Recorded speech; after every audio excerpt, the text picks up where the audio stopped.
পটল দিয়ে কিন্তু অনেক ধরনের রেসিপিই কিন্তু করা যায়।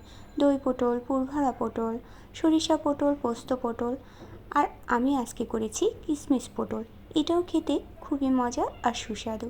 তো ভিডিওটি না টেনে প্রথম থেকে শেষ পর্যন্ত দেখতে থাকুন। প্রথমে আমি পটলটা ভেজে নেব, আর পটলটা আমি 4 ফালা করে কেটে নিয়েছি। তেলের মধ্যে একটু সামান্য হলুদ আর লবণ দিয়েছি। তারপরে এটা ঢাকনা দিয়ে ঢেকে ভেজে নিতে হবে। আর ঢাকনা দিয়ে ঢেকে ভেজে নিয়ে তারপরে এটা একটু নরম নরম হবে আর একটু লালচে হবে, ঠিক ওই মুহূর্তে তুলে নিতে হবে। যে তেলটা থেকে যাবে ঠিক ওই তেলের মধ্যেই ফোড়ন দিয়ে নিতে হবে।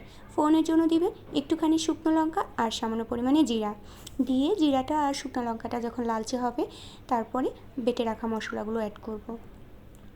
এখানে বেটে রাখা মশলার মধ্যে দিয়েছি পেঁয়াজ বাটা, একটুখানি জিরা বাটা, তারপরে শুকনো লঙ্কা, কাঁচা লঙ্কা পেস্ট, বাদাম বাটা, কিশমিশ বাটা আর টক দই, অল্প পরিমাণে গুঁড়ো পাউডার দিয়ে ভালো করে মশলাটা কষাতে হবে। মশলাটা কিন্তু ভালোভাবে কষাতে হবে।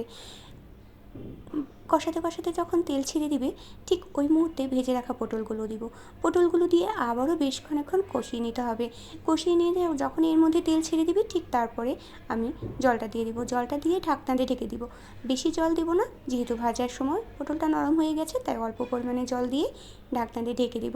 ঢাকনা দিয়ে ঢেকে দেওয়ার পরে যে জলটা যখন একটু মাখো মাখো হয়ে যাবে ঠিক ওই মুহূর্তে নামিয়ে নিব। তো এই ছিল আজকে আমার রেসিপিটা কেমন লাগলো?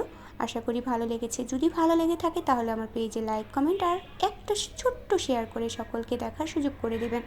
ধন্যবাদ সবাইকে ভিডিওটি দেখার জন্য। আর এটা কিন্তু গরম ভাতের সাথে খেতে কিন্তু খুবই মজা লাগে। এতটা মজা লাগে যে বাসায় রান্না না করলে বুঝতেই পারবেন না যে এই রেসিপিটা কতটা মজার।